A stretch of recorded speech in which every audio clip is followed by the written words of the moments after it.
ሰላም ዩቲዩብ ዛሬም በሌላ ቪዲዮ ተመልሼ መጥቻለሁ። ሰላም ናችሁ ወይ? እንዴት ናችሁ? ደህና ናችሁ? ቤተሰብ ሰላም? ኤኒዌይ ዛሬም በሌላ ቪዲዮ ተመልሼ መጥቻለሁ እና ነኝ ያባበዱ ቪዲዮዎችን መርጠን ፒክ አድርገን አብረን ሪያክት እናደርጋለን። አዲስ የሆናችሁ ሰብስክራይብ በማድረግ ጀምሩ። አራፍንጫዬን በላ። ኤኒዌይ ወደ ቪዲዮ ከመሄዳችን በፊት ላይክ በሉ። ወደ ቪዲዮ እንሂድ።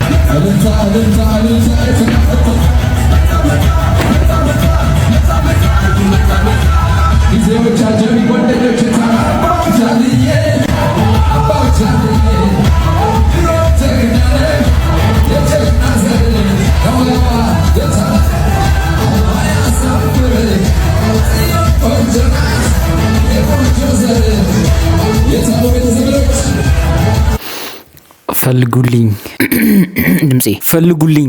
እሷን አይደለም እሷ ኦልሬዲ በሌላ ሰው ተመስጣለች። በቃ እንደዚህ አይነት ሴት ፈልጉልኝ።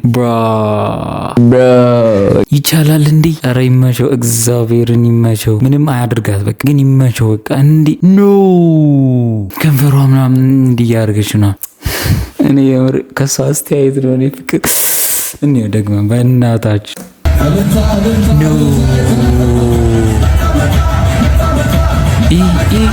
bro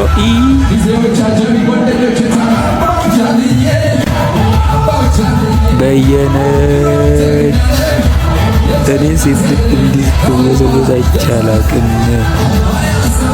ግን አልሰጥም ምናምን የሚል ነገር ድምጿ፣ አፏ፣ እንቅስቃሴዋ አልሰጥም የሆነ ስሎ ሞሽኑ አልሰጥም የሚል አይነት ነገር ይመስላል። ያው ሌላም ነገር እኮ ሊሆን ይችላል እኮ ስልክሽን ስጪኝ ብሏት እምቢ ብለው እኮ ሊሆን ይችላል። ግን በእንደዚህ አይነት ሲቹዌሽን ስልኳን በፍጹም እምቢ አትለው። ስልኳን አይደለም ሌላም ነገር እምቢ የምትለው አይመስልም። አስተያየቷ ካማ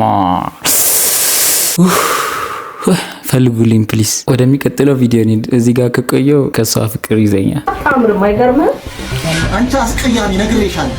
እቺ ምን ትመስላለች? የከሰል ጁስ የመሰለች ጌታ ምስክሬ ነው። ድራሽ ነው።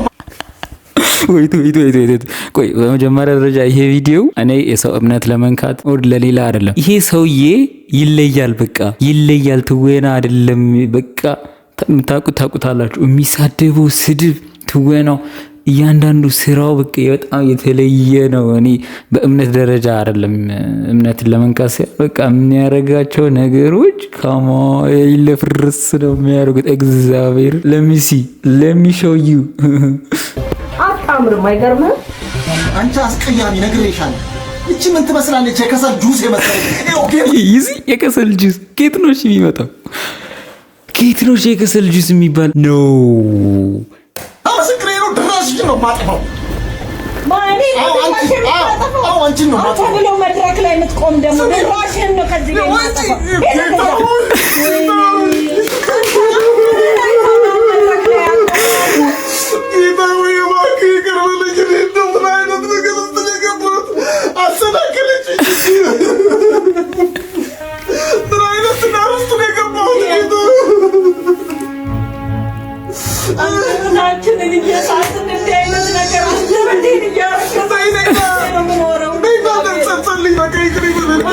ነይ ጸልይ። የከሰል ጁስ ካላ በኋላ ጁስ ያለባት ያላት ምክንያት ባይሴት ያወጣም ሰውነቷ ግዙፍ ነውና ጥቁር ነች። በዛ ላይ ሰው በቃ ተጠቀመበት ግዙፍነቷን እና ጥቁረቷን የከሰል ጁስ ብሎ ማለት ነው።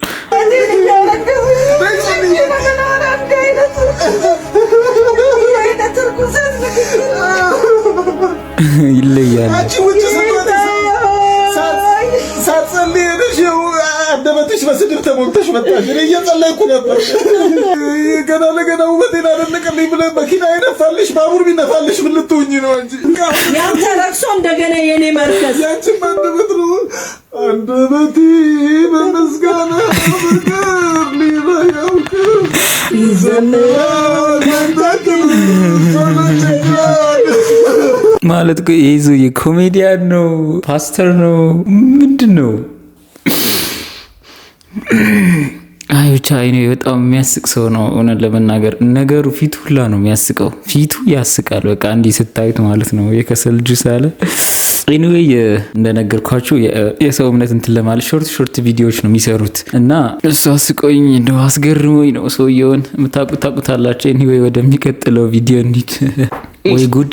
እስኪ ስም አውጡለት። ኖ ወይት ምንድን ነው? ለዛም ኢትዮጵያ ውስጥ ነው። እንዲህ አይነት ፎቅ አለ? ስልክ እኮ ነው የሚመስለው። ቆይ እንዴት አይወድቅም? እንዴት ነው ያቆሙት? ምን አይነት ፎቅ ነው? ኖ እስቲ የሰዎችን ኮሜንት እናንብብ። ይህንን ፎቅ አይተን መቼስ የሰዎችን ኮሜንት ያለማንበብ ንፉግነት ነው። ብሌን ፕላዛ። ኦኬ ብሌን ፕላዛ ነው የሚባለው። ቆይ በምንድን ነው ያቆሙት? በምክር ይላል ከስር ሞዴሊስቱ። ይሄ ባለ 100 ሉክ ደብተር አይደል እንዴ? እኮ ልክ ነው። ባለ 100 ሉክ ደብተር ነው የሚመስለው። እንዴት እንዲህ ፎቅ ሊቆም ይችላል? ሰዎቹ ገብተው ወዴት ነው የሚሄዱት? ኦኬ የአጥር ፍቃድ አውጥቶ ነው ወደ ላይ የጨረሰው። በሩን በሲም ማውጫ ነው የሚከፍት።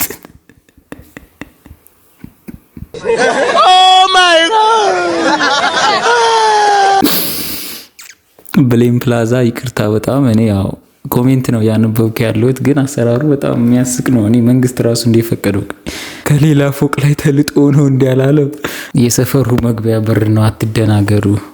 ስላይስ በኮሪደር ምክንያት ይፍረስ ብትባል ራሱ አጣጥፎ ሌላ ሰፈር ወስዶ ይተከላል። ሀሳብ ነው ሊያከሳው። ብቻ ብዙ ነገር ተብሏል ስለዚህ ፎቅ። እውነት ለመናገር ቀልዱ እንተውና በጣም የሚያስፈራ አይነት አቋቋም ነው። ማለት ምንም ወደ ጎን ስፋት የለው። ምን ላይ ነው ያረፈው? እሺ ይሄ ማለት እኮ ቆይ ወይት በምን ላሳያችሁ? ይሄው በዚህ ሉክ ላሳያችሁ። በዚህ ሉክ ይሄ ሉክ አሁን ይሄ መሬቱ ቢሆን እንዲህ ከተቀመጠ ይወድቃል። እንዴት ምን ሊቀመጥ የማይችለው አይጭ እንዲህ ወይ ወደዛ ይወድቃል ወይ ወደዚህ። ይሄ የጊዜ ጉዳይ ነው እንጂ ይሄ ፎቅ ምንም አስተማመኝ አይደለም። ደገፍ የሚያደርገው ነገር እኮ ከኋላ ያስፈልጋል። robots are gonna take over the world also robot ምንድን ነው የሚለው? ያ ኦፍ ኮርስ ባይ ዘ ዌይ የነጮችን ቪዲዮ በመሃል እንደምቀላቅል የታወቀ ነው አይደለ? ያስገረሙ ቪዲዮዎችን በመሃል ቀላቅላለሁ እና ምንድን ነው የሚለው? ይሄ ሮቦቶች ዓለምን ይቆጣጠራሉ ብለን ስናስብ ሮቦቶች ግን እንዲህ ነው እየሆኑ ያሉት እና አይቆጣጠሩም አይነት ለማለት ነው የተፈለገው። ግን ሮቦቶቹ ምን እንደሚሆኑ ነው ውስጥ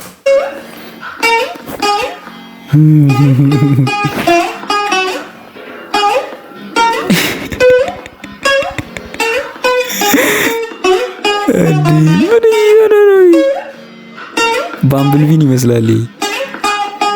ብዙ ሰዎች የሮቦቶች እንዲሆን በጣም አስደንቋቸዋል። አሁን እኮ ሮቦቶች ፐርፌክት ሊሆኑ አይችሉም። አሁን ገና ጅማሬው ነው። ገና 2025 ላይ ነን። 35 45 55 እያለ በመጣ ቁጥር እያንዳንዱ ነገር ቴክ ኦቨር እነሱ ይወስዱታል። እያንዳንዱ ነገር ከኛ ይቀበሉናል። ምንም ጥያቄ የለውም። ምንም። ስለዚህ ብዙ ማሾፍ አያስፈልግም። ደግሞ አብዛኛው ታዋቂ ዩቲዩበሮች ምናምን ነገር ሮቦቶችን እየገዙ ወደ ቤታቸው እየገዙ ይጫወቱባቸዋል፣ ይረግጧቸዋል፣ እግር ብሉና ይሏቸዋል።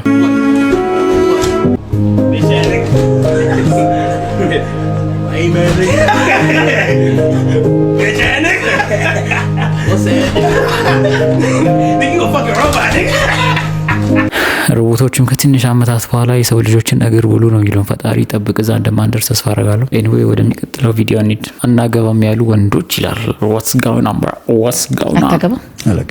የምርህን ነው? በእውነት አለቀ። ግን አይታወቅም እኮ አይ አለቀ። እንኳን አላገባም። እኔም አልኖርኩም፣ አልበላሁም፣ አልጠጣሁም። እንኳን ሚስቴን ላበላ ላጠጣ ምልል እኔም አልበላሁም፣ አልጠጣሁም። በቃ አይ እኔ እውነት ልንገርክና የፍራንክሊ ስፒኪንግ ማግባት አልፈልግም። ሚሽኔ ጨርሻለሁ። 10 ዓመት በትዳር ኖር ያለው በጩጬነቴ በደንብ በቃ አታገባ አለቀ። የምርህን ነው? በእውነት አለቀ። ግን አይታወቅም እኮ አይ አለቀ። ድንገት ወከክ ከምታረግ ሴት ደግሞ ትመጣና አላገባም መብቴ ነው። እኔ ዲጄሊ አዎ እደግመዋለሁ፣ የኔ ራሴ ነው። አላገባም መብቴ ነው። የማግባትና ለማግባት እንትኔ የኔ ነው።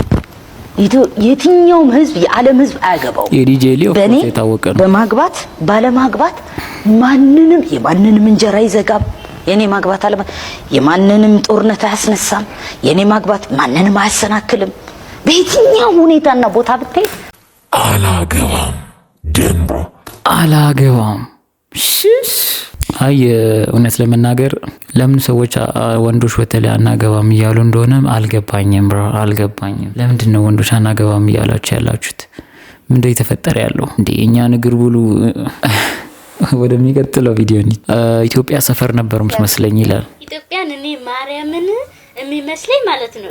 ኢትዮጵያ ማለት በቃ ቤት ያላት ሴትዮ ሆና ውስጥ ላይ ሆና በቃ ኢትዮጵያ ብር ተበደረች፣ ማርያም ብር ተበደረች ሲባል ነው በጣም ይገኛል።